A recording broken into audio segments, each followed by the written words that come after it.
ladies and gents. This evening, we will be witnessing the talents of our Binibinis, showcasing the original work for their chosen literary pieces. This is May Vergara, your host for tonight. Without further ado, introducing the 7 beautiful Binibinis. First up, we have Binibini Fatima Lara for her own Dagli. Palaging kwento ni Ana ang karanasan niya sa COVID-19. Lagi siyang nakamaskara sa trabaho. Tinatanggal niya lang ito tuwing matutulog na. Next to present, Binibini Nice Baguio for Awit. Bilang anak, ako ay isinilang at nagbigay ng kaligayahan. Natutong maglakad at magsalita sa pagtakbo ng panahon. Nagkaisip, nag-aral at namulat sa mga bagay-bagay. Kay sarap mabuhay. Mga gawaing bahay pinag-aawayan, ngunit ganon pa man, mahal namin ang isa't isa. Kay daming mga bagay na nangyari sa akin, pagiging anak, ito'y aking paninindigan at mamahalin. Presenting her own piece of corrido, Binibini Mary Grace Serio. Ang magulang ay siyang tulay. Sa hirap at ginhawa sila'y ating karamay. Pag-ibig nila'y walang kapantay. Para sa anak, buhay ay handang ibigay. Kahit sila'y nahihirapan na, pagod at hirap ay alintana. Maibigay lang sa anak ang mga gusto nila. Kaya salamat sa lahat ng inyong nagawa, Mapa. The next to present her piece of dalit, Binibini Christine Corton. Buong pusong ipagmamalaki para sa akin isang bayani, sundalo ng bayan kung ikaw ay tawagin, lahat ng panganib iyong susuungin. Isang pangakong binitawan para sa sinumpaang katungkulan. Buong buhay inialay, walang pasubaling ako'y nagpupugay. Kahit malayo sa pamilya, lahat ng sakripisyo ay itinaya. Iyong serbisyo sa puso mo'y namayani. Ito ang aking amang lingkod bayan, aking bayani. Wow, these ladies are not just with beauty and brains, but are also filled with talents. Now moving on to the next Binibini, we have Sheila Balantucas for her essay. What are the 2 things that I want to achieve in life and why? How will I be able to achieve them? My answer to this is that financial and time freedom. When I was young, I only have a few simple things to achieve in life. Reminiscing the past, I could not imagine how I have grown now and managed to fulfill some of them. One of the things that I want to achieve most in life is to become financially free. I grew up with my mom and no father by my side. We are 4, including 3 other brothers. All of us strive to study hard to obtain a decent job after college. I was lucky that most of the companies I work with are all top companies, at least here in Cebu. It's been 27 years of corporate life, but I still haven't experienced financial freedom until such time in the late quarter of 2018 that I've come to decide to quit my job and venture into real estate. Previously, while I was in corporate, I do a lot of multitasking jobs and doing other income streams, learning various industries like events planning, financial advisor for life and medical insurance, and a lot more. This taught me that I can do more, and there is indeed a lot of opportunities ahead of us. On a separate note, the other thing that I want in life is to have time freedom. Eventually, when my finances are doing well, I am certain that this time freedom will surely happen.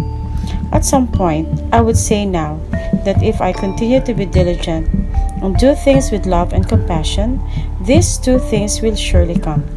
Time freedom is a result of the hard work that I've put in since I started working. And I am hopeful and trusting that I am still on the right track to financial success. Given the enthusiasm to work without ceasing and with utmost professionalism, I would say I'm almost there in my dream to become free both time and resources. Life is very challenging, especially this pandemic. It hits us badly, but it will not be a hindrance for us not to succeed.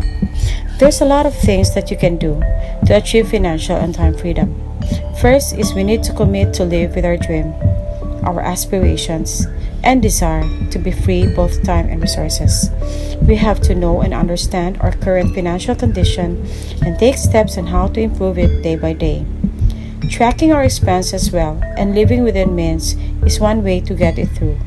When one is financially free, it gives you more time now for your loved ones and for people that matters most to you. It is common that when money is no longer an issue and abundance of it is obvious, time freedom is sure to happen. It's how you perceive things that makes it so, and I'm confident that when you do things right and you do the right thing, everything will fall into place with God's guidance. I believe that being rich is having money and being wealthy is having time. A big part of financial freedom is having our heart and mind free from worry about all the what ifs of life. Know always that our desires must be in accordance with the will of the one who sent us, our God Almighty Father. To God be the glory. Presenting her chosen essay, Bini Bini Bernadette Pasilang. Family and friendship are the two things I love the most in my life, as I believe that a strong family bond cannot be as an unbreakable rock without friendship. Family in definition is the basic unit in society living in the same roof. They are the ones who taught us how to walk and talk and how to trust, love, and make friends. Each passing day, the page of our lives becomes thicker. As it becomes thicker, we will experience a lot of downfalls. And every time our knees gets too weak, our family will always be there to help us get through. Every second of the day that we spend with our family is just so precious that we need to treasure, and it is something I love the most. Their smiles are so expensive, yet priceless. What I wanted to emphasize here is that best friendship happens within the family. I consider my family as the best kind of friends I could have. Misunderstanding may arise, but we can still manage to hold hand in hand.